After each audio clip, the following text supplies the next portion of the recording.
रिया से सीबीआई की पूछताछ का दौर लगातार जारी और आज एक बार फिर से रिया से सीबीआई पूछताछ करेगी।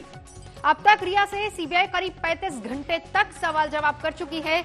आज लगातार 5वां दिन होगा जब सीबीआई के सामने रिया एक बार फिर से पेश होंगी, पूछताछ होगी रिया से। कल 9 घंटे तक सीबीआई ने सवाल जवाब किए थे और इसके साथ ही ड्रग्स कनेक्शन को लेकर गौरव आर्या की आज एक बार फिर से ईडी के सामने पेशी होगी। कल पहला दिन था गौरव आर्या के ईडी के सामने और आज दूसरा दिन होगा। तो रिया से आज 5वें दिन फिर से सीबीआई सवाल जवाब करेगी। अभी तक अगर कुल मिलाकर देखा जाए तो पिछले 4 दिनों में 35 घंटे तक सवाल जवाब सीबीआई कर चुकी है रिया से, जिसमें सुशांत से रिश्तों को लेकर, यूरोप ट्रिप को लेकर, दोनों के बीच अनबन को लेकर, पैसों के कनेक्शन को लेकर, ड्रग्स के कनेक्शन को लेकर, फाइनेंशियल ट्रांजैक्शन, हर चीज इसमें शामिल है। एक एक जानकारी सीबीआई इकट्ठा करना चाहती है, रिया से सीधे तौर पर जानना चाहती है, क्योंकि तमाम जो दूसरे लोग हैं, चाहे वो हाउस स्टाफ हो या फिर खुद सुशांत की बहन के नाम, सबसे पूछताछ हुई। और फिर उसके बाद अब बड़ी सवाल और बड़ा बात यह भी है कि क्या सभी को अब आमने सामने बिठाकर सवाल जवाब होंगे, और ऐसा बहुत हद तक मुमकिन भी है, हो भी रहे हैं। फिलहाल 9 घंटे कल सवाल जवाब किए थे, आज 5वां दिन है। एक बार फिर से रिया पहुंचेंगी सीबीआई के दफ्तर। तो सुशांत सिंह राजपूत की बहन श्वेता सिंह कीर्ति ने लगातार अपने भाई के लिए इंसाफ की आवाज बुलंद कर रखी है। श्वेता सिंह कीर्ति अपने भाई से जुड़े वीडियोस और तस्वीरें ट्वीट करती रहती हैं। एक बार फिर से उन्होंने सुशांत सिंह राजपूत को लेकर एक वीडियो ट्वीट किया है। वीडियो में सुशांत मिरर राइटिंग करते हुए नजर आ रहे हैं, तो दूसरे में वो दिव्यांग बच्चे को के बीच बैठे हुए हैं।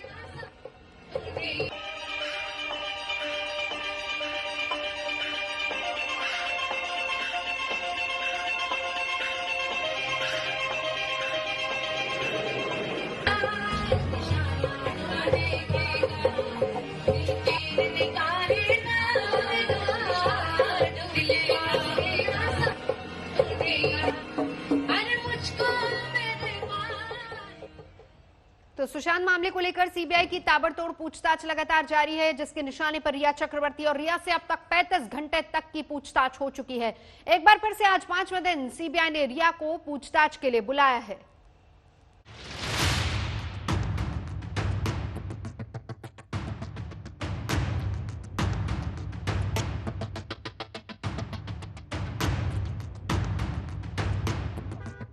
सुशांत के मौत मामले में आरोपी नंबर 1 रिया चक्रवर्ती सीबीआई के सवालों के चक्रव्यूह में फंस चुकी हैं। सीबीआई सुशांत की मौत से जुड़े एक एक राज को रिया के मुंह से उगलवाना चाहती है। इस कड़ी में आज रिया को एक बार फिर सीबीआई के सवालों से दो चार होना है। आज रिया से सीबीआई की पूछताछ का 5वां दिन है। सीबीआई रिया से अब तक 35 घंटे की पूछताछ कर चुकी है। पहले दिन जहां 10 घंटे की पूछताछ हुई थी, तो वहीं दूसरे दिन 7 घंटे, तीसरे दिन 9 घंटे और चौथे दिन भी करीब 9 घंटे सवाल जवाब किए गए। सूत्रों की माने तो चौथे दिन रिया से ड्रग्स को लेकर सवाल जवाब किए गए, जहां वो ठीक से जवाब नहीं दे पाई। कल रिया सुबह 11 बजे सीबीआई के दफ्तर पहुंची तो रात को करीब 8 बजे डीआरडीओ गेस्ट हाउस से बाहर निकली, लेकिन घर पहुंचते ही रिया के घर के बाहर भारी भीड़ थी। जिसके बाद एक बार फिर रिया ने सांता क्रूज पुलिस स्टेशन का रुख किया और सुरक्षा को लेकर पुलिस से शिकायत की, जहां पुलिस कर्मियों के सुरक्षा चक्र के बीच रिया अपने घर पहुंची।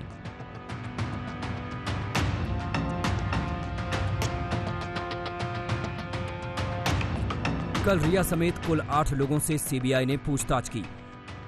रिया के भाई शौविक जया साह, दोस्त सिद्धार्थ पिठानी, पूर्व अकाउंटेंट रजत मेवाती और बिजनेस मैनेजर श्रुति मोदी से सवाल जवाब किए गए।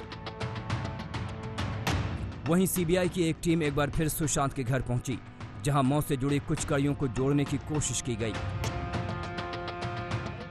इसके अलावा ईडी की भी ड्रग्स को लेकर पूछताछ जारी है। रिया के ड्रग्स वाली चैट में नजर आए होटल बिजनेसमैन गौरव आर्या से कई घंटे तक सवाल जवाब किए गए, जिसे आज एक बार फिर पूछताछ के लिए बुलाया गया है। वहीं कुणाल जानी को ईडी ने पूछताछ के लिए बुलाया है। रिया चक्रवर्ती के व्हाट्सएप चैट में कुणाल का नाम सामने आया था, जिसे लेकर ईडी छानबीन कर रही है। सुशांत की मौत के मामले में ड्रग्स एक बड़ा एंगल बनकर सामने आया है, जिसकी कड़ियां जोड़ने की कोशिश की जा रही है। शम्स ताहिर खान, साहिल जोशी, अरविंद ओझा, पंकज उपाध्याय के साथ आज तक ब्यूरो। सुशांत सिंह राजपूत केस में हम आपको एक और खुलासा दिखाने जा रहे हैं। जी हां, सुशांत के परिवार वालों का कहना था कि उन्हें सुशांत की बीमारी के बारे में कुछ नहीं पता था, लेकिन आज तक के हाथ 8 तारीख की सुबह की सुशांत और उनकी बहन प्रियंका की चैट लगी है, जिसमें प्रियंका सुशांत को दवाओं के बारे में बता रही हैं।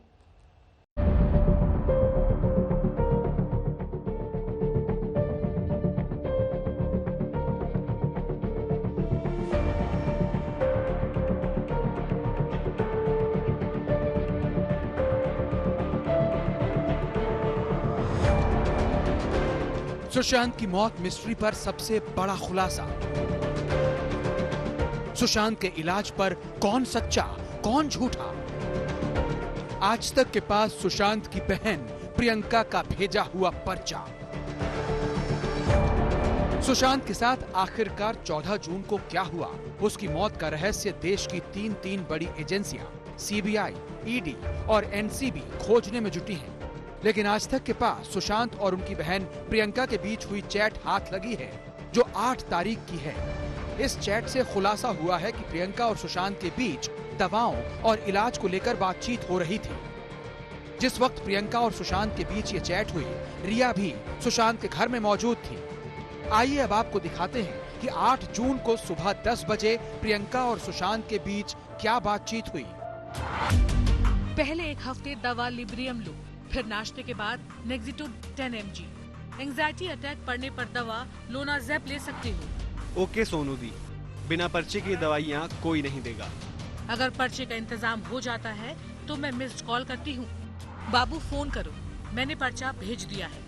मेरा एक दोस्त यहाँ का मशहूर डॉक्टर है, जो तुम्हारी मुंबई के अच्छे डॉक्टरों से पहचान करा देगा। सब कॉन्फिडेंशियल है, चिंता मत करो। बाबू ये पर्चा दिल्ली का है, लेकिन कोई बात नहीं, अगर कोई पूछे तो बता देना कि ऑनलाइन कंसल्टेशन किया है। ओके, धन्यवाद सोनू दी। इस चैट के सामने आने से एक बात बिल्कुल साफ है कि सुशांत के परिवार वालों को उनकी बीमारी के बारे में पता था। पहले उनके परिवार वाले दावा कर रहे थे कि सुशांत के डिप्रेशन के बारे में उन्हें कुछ नहीं मालूम था। सवाल रिया पर उठ रहे थे कि घर वालों को बिना बताए वो इलाज कैसे करा रही थी। सब खुलासा हो गया है कि उन्होंने जो भी कुछ कहा है आज तक सब झूठ निकली है, क्योंकि 2019 में नवंबर महीने में जो भी उनके बारे में श्रुति से बातचीत हुई है, आज सुबह ही खुलासा हो गया है। अब देखिए दिल्ली के आरएमएल अस्पताल के डॉक्टर का वो पर्चा जो प्रियंका ने सुशांत को भेजा था। इसमें डॉक्टर तरुण कुमार के दस्तखत भी हैं। सवाल उठता है कि बिना मरीज को देखे हुए ओपीडी से पर्चा कैसे बना दिया गया। आज तक ने जब आरएमएल अस्पताल के डॉक्टर से इस बारे में उनका पक्ष जानना चाहा, तो उन्होंने बात करने से इनकार कर दिया। लेकिन सूत्रों से पता चला कि पारिवारिक दोस्त होने के नाते उन्होंने प्रियंका के कहने पर यह पर्चा लिखा था। दिल्ली से मिलन शर्मा और मुंबई से मुनीश पांडे के साथ साहिल जोशी, आज तक। चीन को यह समझना होगा कि हिंदुस्तान बदल गया है, वरना अभी तो शुरुआत है। आगे आगे देखिए होता है क्या। चलिए अब आपको बताते हैं कि हमारी सेना ने लद्दाख में इस बार चीन की साजिश कैसे नाकाम की। 29 अगस्त की रात पैंगोंग झील के पास जो हुआ, उसकी पूरी इनसाइड स्टोरी देखिए।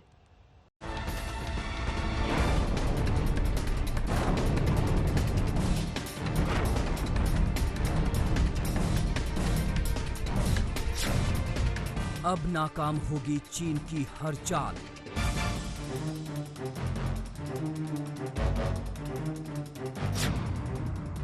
बेपर्दा होगा धोखेबाजी का हर जाल।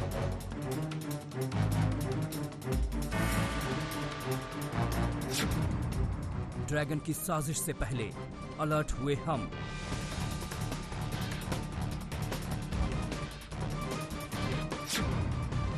बौखलाई चीन ने देखा हिंदुस्तान का दम।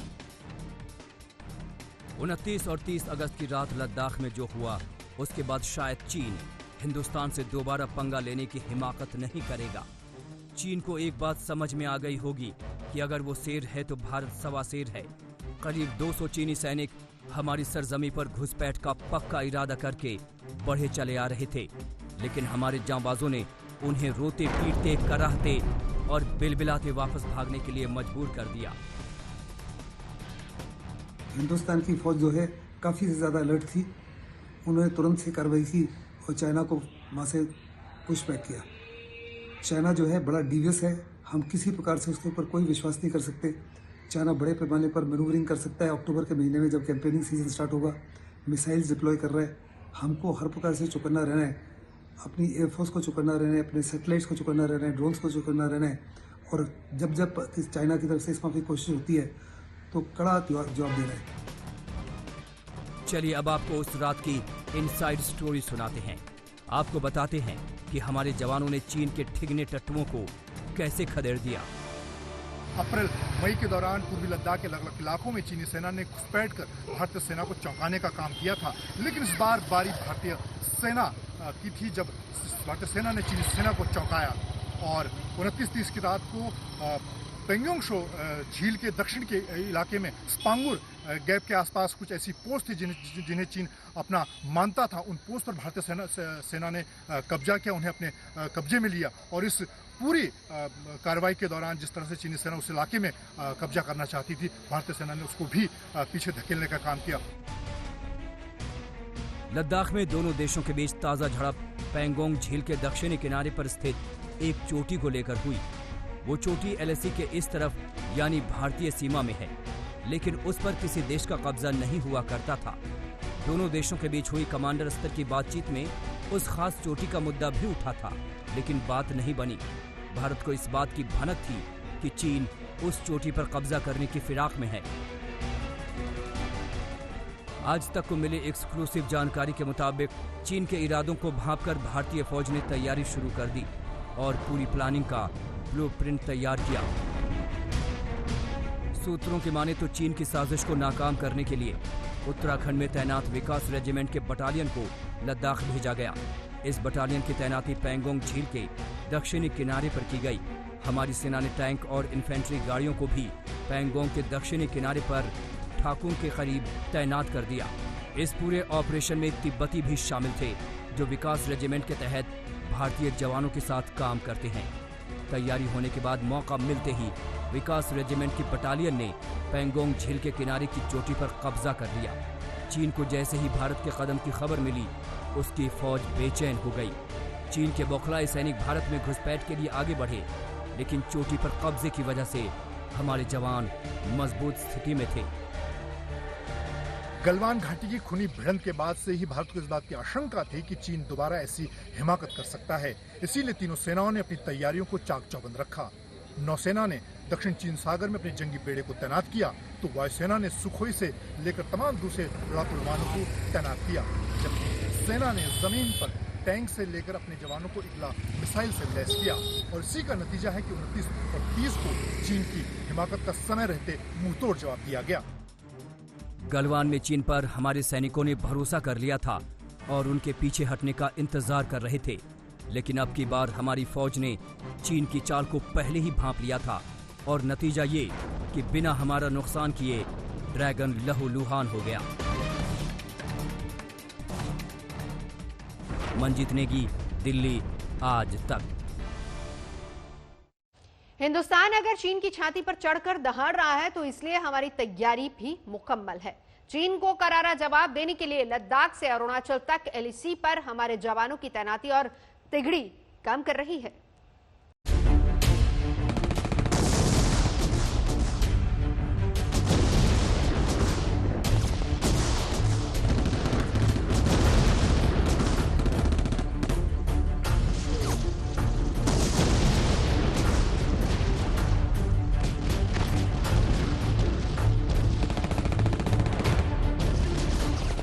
साल पुराना वो युद्ध आज भी हर हिंदुस्तानी के सीने में किसी ज्वालामुखी की तरह दहकता है। वक्त हर घाव को भर देता है, लेकिन चीनी धोखे के उस घाव को नहीं जो 1962 में हिंदुस्तान के विश्वास और आत्मसम्मान पर लगा था।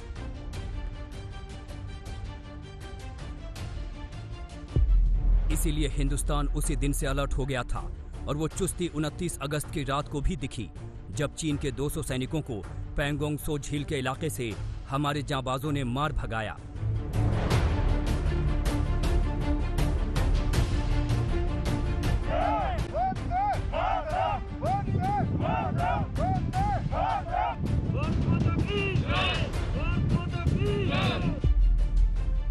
लेकिन हिंदुस्तान की तैयारी इससे कहीं आगे की है। भारत ने तय कर लिया है कि अब की बार चीन को ऐसा सबक सिखाना है कि वो अपनी चौहद्दी में रहना सीख जाए।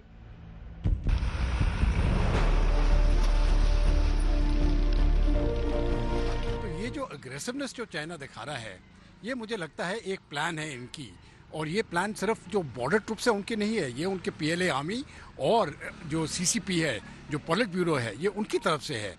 और ये जानबूझ के चीन इस प्रकार की हरकतें करता जा रहा है।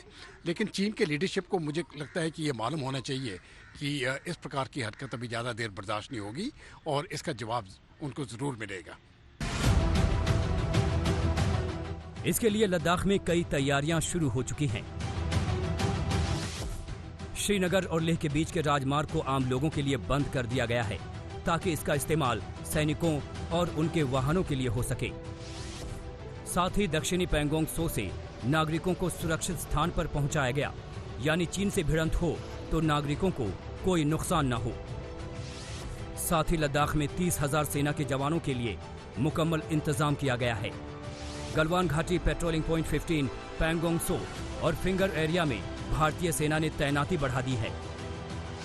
चीन से मुकाबले के लिए एक पूरी ब्रिगेड की तैनाती की गई है। रक्षा मामलों के जानकार और जिस 14वीं कोर के इलाके में पड़ने वाले पैंगोंग के इलाके में चीन ने गुस्ताखी की, उसकी कमान संभाल चुके मेजर जनरल AK सिवाच का साफ साफ कहना है कि हिंदुस्तान के तेवर से चीन डरा हुआ है।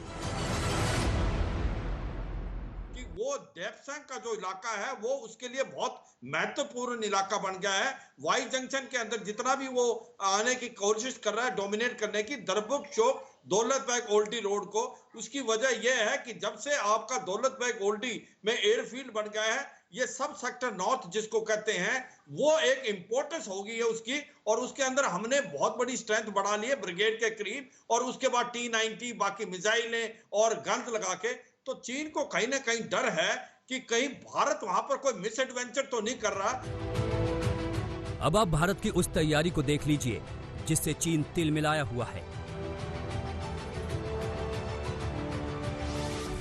दरअसल दौलत बेग ओल्डी को गेटवे टू अक्साई चीन कहते हैं। भारत दौलत बेग ओल्डी से अक्साई चीन भी जा सकता है और शिनजियांग जाने वाले G219 हाईवे पर भी नजर रख सकता है। सीपैक यानी चीन पाकिस्तान आर्थिक कॉरिडोर भी उसकी जद में है। वहीं भारत काराकोरम पास को भी डोमिनेट करता है। हिंदुस्तान की इस तैयारी से चीन घबराया हुआ है और भारत सरकार ने तय कर रखा है कि अक्साई चीन भी हमारा है। मैं ये बात रिकॉर्ड पर रखना चाहता हूं कि जब मैं सदन में जब जम्मू एंड कश्मीर राज्य बोला हूं, तब पाक ऑक्यूपाई कश्मीर और अक्साई चीन दोनों इसका हिस्सा है। ये बात को चीन के डर को इस बात से समझिए कि वो भारत को लद्दाख में उलझाने की कोशिश करता है, लेकिन खुद उलझा हुआ है। ये सैटेलाइट तस्वीरें दिखाती हैं कि जो चीन भारत को सड़क बनाने से रोकता है, वो खुद कैसे लैटरल सड़कें यानी समानांतर सड़कों को जोड़ने वाली सड़कें बना रहा है।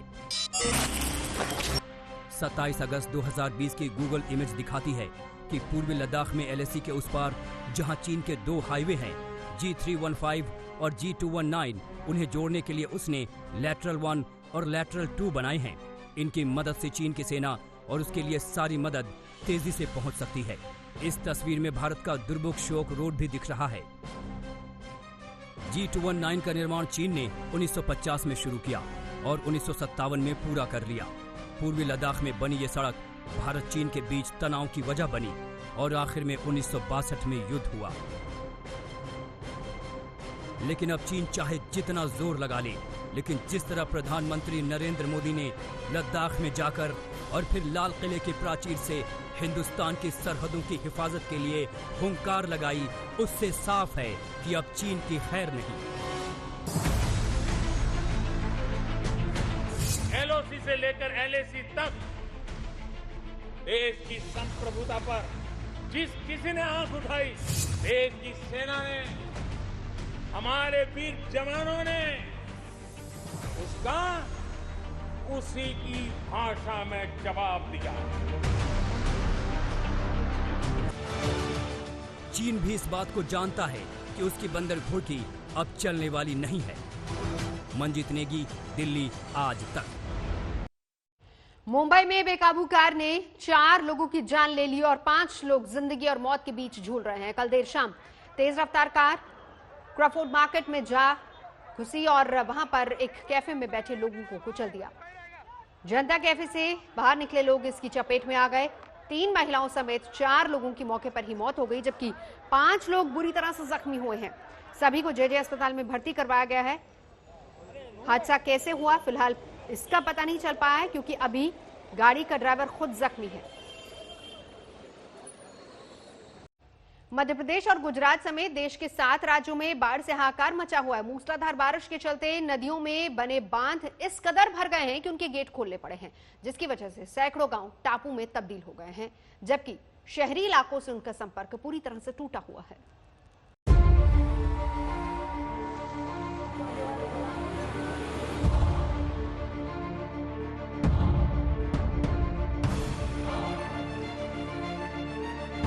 आमतौर पर अगस्त के आखिर में मॉनसून लौट जाता है, लेकिन इस साल अब तक तबाही ही तबाही मची हुई है। इस समय देश के 7 राज्यों में आफत काल है।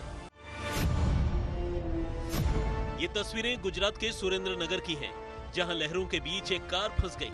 भारी बारिश के बाद बहाव इतना तेज था कि कार सवारों की जान मुश्किल में अटकी थी, लेकिन गांव वालों ने दिलेरी दिखाई और कार सवार को बाहर निकाल लिया। हालांकि वो कार को बहने से नहीं बचा पाए। अब ड्रोन से ली गई इन तस्वीरों को देखिए और अंदाजा लगाइए कि बाढ़ ने गुजरात में किस कदर तबाही मचाई है।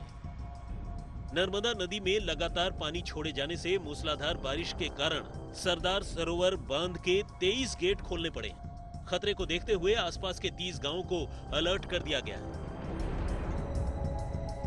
मध्य प्रदेश और गुजरात में हो रही भारी बारिश के चलते नर्मदा नदी उफान पर है। मध्य प्रदेश के ओमकारेश्वर बांध से करीब 10 लाख क्यूसेक से ज्यादा पानी छोड़ा जा रहा है, जिसकी वजह से आप देख सकते हैं गुजरात में जो सरदार सरोवर बांध है वहां से भी करीब 9 लाख से ज्यादा क्यूसेक पानी छोड़ा जा रहा है, जिसके चलते जो नर्मदा नदी पर बना हुआ ये गरुड़ेश्वर वियर डैम है वो उफान पर है। आप देख सकते हैं करीब 33 मीटर लंबा ये ब्रिज है, लेकिन उसके ऊपर से पानी बह रहा है।